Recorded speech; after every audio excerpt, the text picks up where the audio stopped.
આકાશવાણી અમદાવાદ વડોદરા પ્રાદેશિક સમાચાર સોનલ પરમાર વાંચે છે.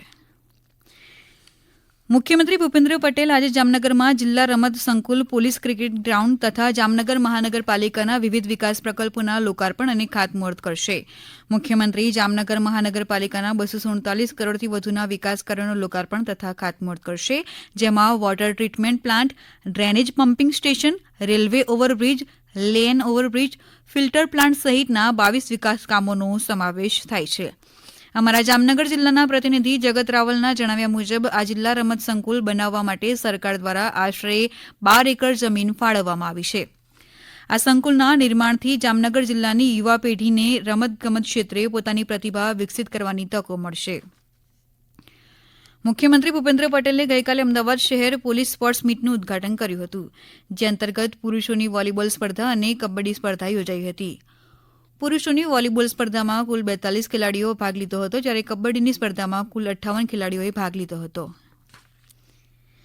રાજ્યની 8 મહાનગરપાલિકાઓ દ્વારા આજથી 3 દિવસ સુધી મિલેટ મહોત્સવનું આયોજન કરવામાં આવ્યું છે. મુખ્યમંત્રી ભૂપેન્દ્ર પટેલ આજે જામનગરમાં આયોજિત મિલેટ એક્સપોને ખુલ્લો મૂકશે. અમદાવાદમાં સાબરમતી રિવરફ્રન્ટ ખાતે આરોગ્ય મંત્રી ઋષિકેશ પટેલ મિલેટ મહોત્સવનું આજે ઉદઘાટન કરશે.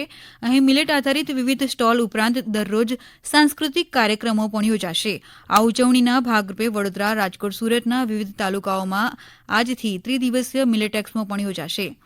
આ એક્સપોમાં મિલેટ વાનગીઓનું વેચાણ, સજીવ ખેતી અને કુદરતી ખેતીની પેદાશોનું વેચાણ તથા હસ્તકલા સ્ટોલ સહિત રંગારંગ સાંસ્કૃતિક કાર્યક્રમોનું પણ આયોજન કરવામાં આવ્યું છે. ઉલ્લેખનીય છે કે આ મહોત્સવથી પરંપરાગત જાડા ધાન્યો અંગે લોકજાગૃતિ કેળવાશે.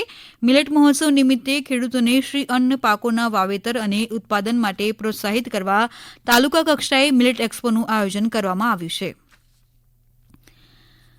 સુરેન્દ્રનગર જિલ્લાના પાટડી માર્કેટિંગ યાર્ડ ખાતેથી 2840 કિલો ભેળસેળવાળા જીરુનો જથ્થો જપ્ત કરાયો છે.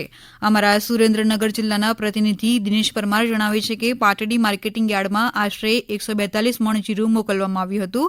વરિયાળીમાં કલર મિક્સ કરીને ભેળસેળવાળું જીરું હોવાનું પ્રાથમિક તારણ નીકળતા 142 મણ શેડવાળું જીરું કબજે કરી સત્તાવાળાઓએ કાર્યવાહી હાથ ધરી છે. હવામાન વિભાગે રાજ્યના કેટલાક જિલ્લાઓમાં આજથી 3 માર્ચ દરમિયાન કમોસમી વરસાદ પડવાની સંભાવના વ્યક્ત કરી છે.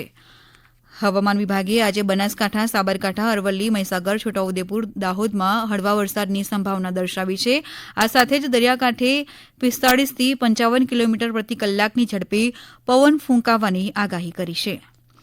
આ સાથે જ સૌરાષ્ટ્રના સુરેન્દ્રનગર અને બોટાદના કેટલાક વિસ્તારોમાં સામાન્ય વરસાદ થઈ શકે છે. ઉપરાંત ખેડૂતોને રવિ પાકની જાળવણી કરવા સાથે ખુલ્લામાં પડેલ ખેત પેદાશો અને ઘાસચારાને ઢાંકીને રાખવામાં અપીલ કરાઈ છે. દરમિયાન ભાવનગર જિલ્લાના ઘોઘા અને આજુબાજુના ગામોમાં ગત મોડી રાત્રે ભારે પવન સાથે વરસાદ થયો હતો. ઘોઘા તાલુકાના મોરચંદ, છાયા, રતનપુર, ગુંદી, કોડિયાક, બાડી, પડવા સહિતના પંથકમાં છૂટાછવાયા વરસાદી ઝાપટા વરસ્યા હોવાના અહેવાલ છે. ડાંગ જિલ્લામાં પણ કેટલાક સ્થળોએ વરસાદી ઝાપટા વરસ્યા હોવાનો અહેવાલ છે. કચ્છ જિલ્લા ચૂંટણી અધિકારી અને કલેક્ટર અમિત અરોરાની અધ્યક્ષતામાં ચૂંટણીલક્ષી બેઠકનું આયોજન કરવામાં આવ્યું હતું.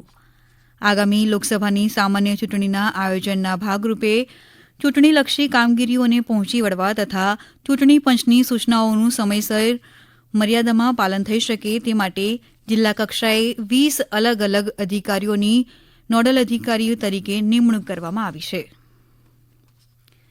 સાબરકાંઠાના ગઢડા શામળાજી ખાતે સાંસદ રમીલાબેન બારાની ઉપસ્થિતિમાં સિકલસેલ એનિમિયા જનજાગૃતિ કાર્યક્રમ યોજાઈ ગયો. સિકલસેલ રોગના નિષ્ણાત અને પદ્મશ્રી ડોક્ટર યઝદી માણેકશા ઇટાલિયાએ આ કાર્યક્રમમાં ઉપસ્થિત રહી ડોક્ટરો તેમજ લોકોને માર્ગદર્શન આપ્યું હતું. તેમજ સિકલસેલ રોગ અંગે જાગૃતિ કેળવવા એક નાટકનું આયોજન કરવામાં આવ્યું હતું. આકાશવાણીના અમદાવાદ વડોદરા કેન્દ્ર પરથી પ્રાદેશિક સમાચાર પૂરા થયા. વધુ સમાચાર આપ અમારી વેબસાઇટ newsonair.gov.in/gujarati પર વાંચી શકશો.